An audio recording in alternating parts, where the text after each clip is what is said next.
Hello, everybody. Today I am discussing about the dilemma, trolley problem. गोटे train टे track रे आसी से ट्रैक रे 5 जन श्रमिक श्रेणीर लोक काम करुचंती तांको घरे आउ के रोजगारक्षम व्यक्ति नाहंती। वर्तमान ट्रेन रो ब्रेक एवं हॉर्न उभय फेल हला।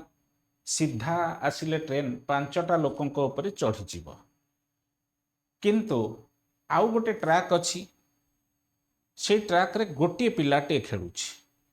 तमे ये ठिया होइछ, तम हाथ रे गोटे लिभर अच्छी, तमे चाहिए लिभर यूज करके ट्रेन रो ट्रैक टाकू चेंज कर दे पारिबो। फल रे ट्रेन टा आउ 5टा लोक आड़ को न जाइकी से ट्रैक रे थिबा गोटे पिला आड़ को माडी जीवो, से पिलाटी मरी जीवो। जदि तुमको यही डायलेमा रे पकई दिया हुए, तमे कौन डिसीजन नब?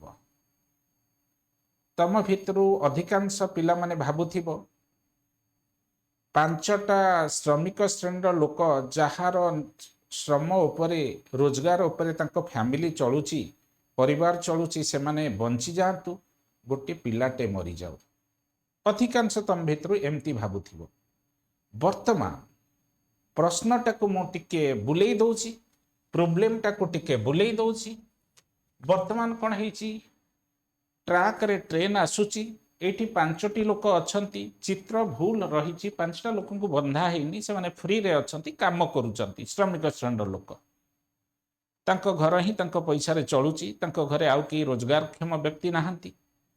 ବର୍ତ୍ତମାନ ତମେ ସେଇ ट्रेन लाइन उपरे गोटे फुट ओभर ब्रिज अच्छी, से फुट ओभर ब्रिज ठिया होइछ। तम पाखे गोटे मोटा लोक अच्छी जार ओजन पाखापाखि 2 क्विंटाल हम। तुमको ड्राइवर फोन करके कहले, ट्रेन ड्राइवर, जदि से लोकटा को तुम पेली दब, लोकटा आसिकी ट्रेन रे माड़ हेले, ट्रेन रो इंजिन लोकटा संगे माड़ हेले ट्रेन रो बेग कमिजिव। फल 5टा लोकंक उपरे, श्रमिक श्रेणी लोकंक उपरे ट्रेन चढ़िव नाही। ये जगार ड्राइवर तुमको कहला बड़ू तमें कौन कर? लोकटा को 2 क्विंटाल लोकटा को पेली दब कि ट्रेन ट्रैक को?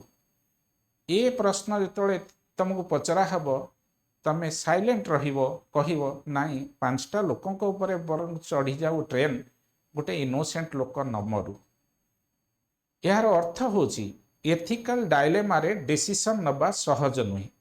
केमिति डिसीजन नब एथिकल डायलेमा रे, से विषय में डिटेल डिस्कशन करी स्टडी आईक्यू रे। Please get connected with the number given below.